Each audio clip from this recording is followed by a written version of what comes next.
এইবাৰ মুছলমান সম্প্ৰদায়ৰ লোকসকললৈ বিশেষ আহ্বান মন্ত্ৰী ৰঞ্জিত কুমাৰ দাসৰ। আৰু মই বিশেষকৈ মই আপোনালোকৰ জৰিয়তে আমাৰ সংখ্যালঘু সমাজক এইটো আহ্বান জনাম। চাওক, পূৰ্বতে কংগ্ৰেছ UDF দলৰ প্ৰাৰ্থী জয়যুক্ত কৰাইছিলে আৰু কৰোৱাৰ ফলত লাভটোতো একো নহ'ল। বৰপেটা লোকসভা সমষ্টিৰ বিজেপি মিত্ৰজোঁটৰ প্ৰাৰ্থী ফণীভূষণ চৌধুৰীৰ হৈ সৰভোগ ঘিলাজাৰী সত্ৰত নিৰ্বাচনী সভাত উপস্থিত হৈ এই আহ্বান মন্ত্ৰী ৰঞ্জিত কুমাৰ দাসৰ। শক্তিশালীটো এগৰাকীয়ে মই দেখিছোঁ, আপোনালোকে বা ক'ত পালে দুগৰাকী মই নাজানো। শক্তিশালী প্ৰাৰ্থী হৈছে ফণীভূষণ চৌধুৰী, কাৰণ সৰ্বকালৰ ইতিহাস ৰচা এগৰাকী প্ৰায় 38 বছৰ ধৰি বিধায়ক হিচাপে কাম কৰা এগৰাকী বিধায়ক, বঙাইগাঁৱৰ বিধায়ক, তাৰ উপৰিও প্ৰাক্তন মন্ত্ৰী, লগতে অসম গণ পৰিষদ দলৰ একেবাৰে জন্মলগ্নৰ পৰা জড়িত থকা একেবাৰে উচ্চস্তৰীয় এগৰাকী নেতা ফণীভূষণ চৌধুৰী ডাঙৰীয়া। আৰু ফণীভূষণ চৌধুৰী ডাঙৰীয়াৰ যি জনপ্ৰিয়তা, এই জনপ্ৰিয়তা দেখি আগন্তুক দিনত নিশ্চিত ৰূপত জাতি ধৰ্ম বৰ্ণ নিৰ্বিশেষে সকলোৱে অসম গণ পৰিষদৰ প্ৰতীকত সকলোৱে ভোট প্ৰদান কৰিব বুলি মই দৃঢ় বিশ্বাসী।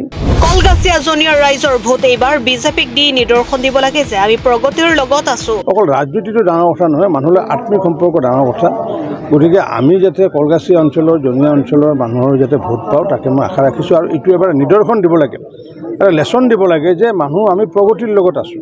ধুবুৰী লোকসভা সম্পৰ্কে বৰ্তমানলৈ একো গম পোৱা নাই যদিও বিজেপি আৰু কংগ্ৰেছৰ মাজত যুঁজ হ'ব বুলি মন্তব্য কৰে মন্ত্ৰীগৰাকীয়ে। ধুবুৰীটো চাওক, ধুবুৰীটোৰো মই ইনচাৰ্জ হৈ আছোঁ, কিন্তু ধুবুৰীৰ কথাটো এতিয়াও আমি গম পোৱা নাই। কাৰণ কিয়, আজি জয়ন্ত মল্লৰ বৰুৱা ডাঙৰীয়াক তাত প্ৰেৰণ কৰিছোঁ, 3 তাৰিখে মই তাত যাম, তাতে আশা ৰাখিছোঁ। কিন্তু মই যিমানখিনি সম্ভেদ পাওঁ, তাতে বিজেপি আৰু কংগ্ৰেছৰ কণ্টেষ্ট হয়,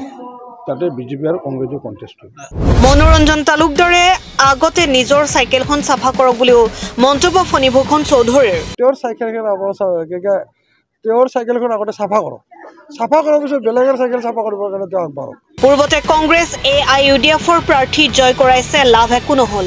কলগাছিয়া বৰপেটাৰ মানুহে ভোট নিদিলেও নৰেন্দ্ৰ মোদী প্ৰধানমন্ত্ৰী হ'ব। প্ৰধানমন্ত্ৰীৰ ক্ষেত্ৰত কোনো ৰোধ কৰিব পৰা ৰাজনৈতিক শক্তি নাই। আৰু মই বিশেষকৈ মই আপোনালোকৰ জৰিয়তে আমাৰ সংখ্যালঘু সমাজক এইটো আহ্বান জনাম। চাওক, পূৰ্বতে কংগ্ৰেছ UDF দলৰ প্ৰাৰ্থী জয়যুক্ত কৰাইছিলে আৰু কৰোৱাৰ ফলত লাভটোতো একো নহ'ল।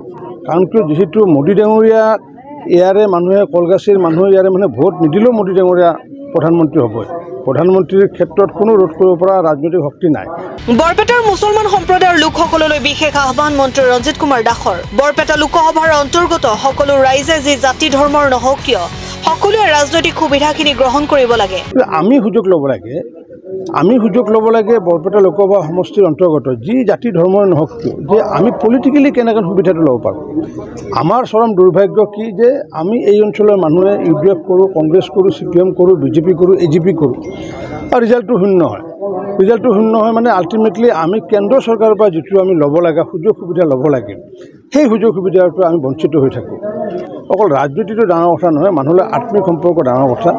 গতিকে আমি যাতে কলগাছিয়া অঞ্চলৰ জনীয়া অঞ্চলৰ মানুহৰ যাতে ভোট পাওঁ, তাকে মই আশা ৰাখিছোঁ। আৰু এইটো এবাৰ নিদৰ্শন দিব লাগে, এটা লেচন দিব লাগে যে মানুহ আমি প্ৰগতিৰ লগত আছোঁ। দুৰ্ভাগ্যজনকভাৱে এই অঞ্চলৰ মানুহে BJP, AJP, Congress, AIUDF, CPIM কৰি ফলাফলটো শূন্য হয়। আমাৰ চৰম দুৰ্ভাগ্য কি যে আমি এই অঞ্চলৰ মানুহে UDF কৰোঁ, কংগ্ৰেছ কৰোঁ, CPM কৰোঁ, বিজেপি কৰোঁ, AGP কৰোঁ, আৰু ৰিজাল্টটো শূন্য হয়।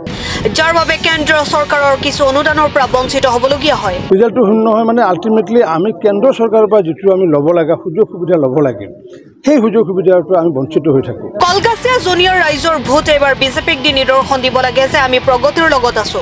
আনহাতে ধুবুৰী লোকসভাৰ ফলাফল কি হ'ব বুলি প্ৰশ্ন কৰাত বৰ্তমানলৈ একো গম পোৱা নাই যদিও বিজেপি আৰু কংগ্ৰেছৰ মাজত যুঁজ হ'ব বুলিও মন্তব্য কৰে মন্ত্ৰীগৰাকীয়ে। অকল ৰাজনীতিটো ডাঙৰ কথা নহয়, মানুহলৈ আত্মিক সম্পৰ্ক ডাঙৰ কথা। গতিকে আমি যাতে কলগাছিয়া অঞ্চলৰ জনীয়া অঞ্চলৰ মানুহৰ যাতে ভোট পাওঁ, তাকে মই আশা ৰাখিছোঁ। আৰু এইটো এবাৰ নিদৰ্শন দিব লাগে, এটা লেচন দিব লাগে যে মানুহ আমি প্ৰগতিৰ লগত আছোঁ। ধুবুৰীটো চাওক, ধুবুৰীটোৰো মই ইনচাৰ্জ হৈ আছোঁ, কিন্তু ধুবুৰীৰ কথাটো এতিয়াও আমি গম পোৱা নাই। কাৰণ কিয়, আজি জয়ন্ত মল্লৰ বৰুৱা ডাঙৰীয়াক তাত প্ৰেৰণ কৰিছোঁ, 3 তাৰিখে মই তাত যাম, তাতে আশা ৰাখিছোঁ। কিন্তু মই যিমানখিনি সম্ভেদ পাওঁ, তাতে বিজেপি আৰু কংগ্ৰেছৰ কণ্টেষ্ট হয়, AIUDFৰ মানুহে ধৰ্মীয় দৃষ্টিভংগীৰে মানুহক বিভিন্ন কথাৰে আকৃষ্ট কৰে।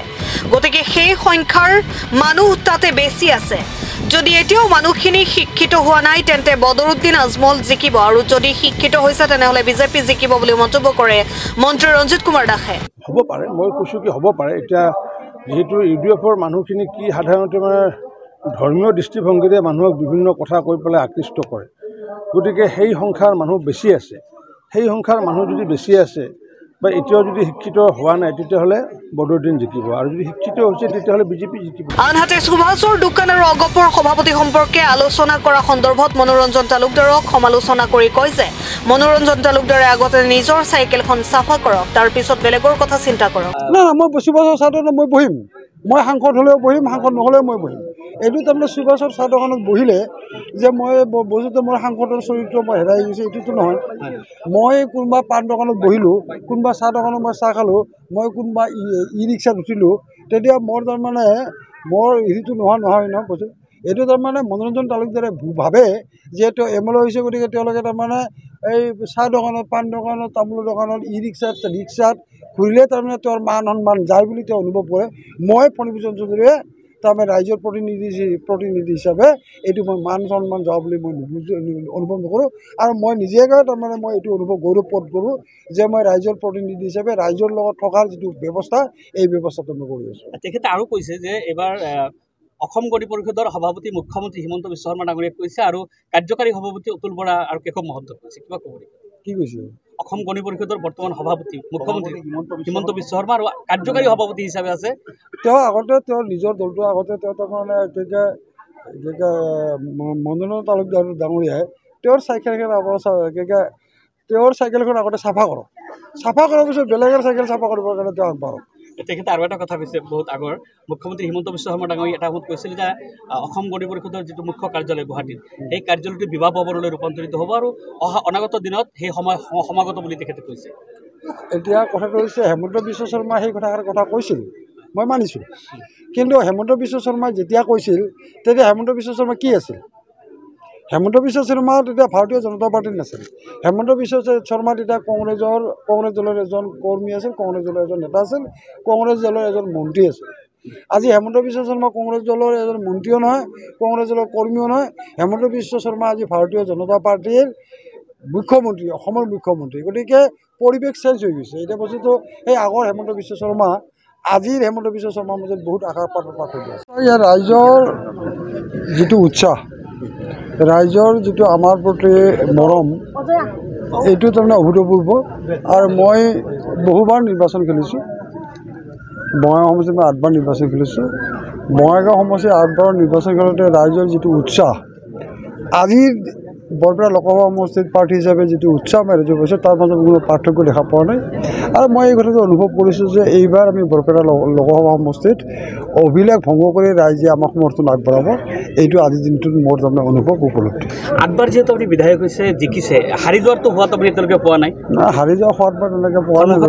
নাপায় কিজানি তেনেকুৱা ধৰণৰ হ'ব বুলি ভাবে নেকি সন্মুখত? নাই, এইবাৰতো লোকসভা নিৰ্বাচনত ইয়াত তাৰমানে হাৰাৰ প্ৰশ্নই উত্থাপন নহয়। আৰু আজিৰ দিনটোত আপুনি যদি তাৰমানে বৰপেটা লোকসভা সমষ্টিৰ যিকোনো নাগৰিকক যদি সোধে যে বৰপেটা লোকসভা সমষ্টিৰ কোন জিকিব, তেওঁলোকে তাৰমানে একে আশাৰে ক'ব যে বোলে মিত্ৰজোঁট জিকিব। এই কথাটো নহয়। আপোনাৰ লগত কাৰ লগত যুঁজ হ'ব বুলি? নাই, ইয়াতে ধৰি লওক বিষয়টো হৈছে কি, ধৰি লওক ইয়াতে CPM-ৰ প্ৰাৰ্থীগৰাকী আছে। CPM-ৰ প্ৰাৰ্থীগৰাকীয়ে তাৰমানে তেওঁ উপলব্ধি কৰিছে, বুজি পাইছে যে আচলতে তেওঁৰ লগত ৰাইজ নাই, তেওঁৰ লগত তাৰমানে ভোটাৰ ৰাইজ নাই। এই কথাটো তেওঁ উপলব্ধি কৰিছে। নিউজ ডেস্ক ৰিপৰ্ট, বেকি এক্সপ্ৰেছ।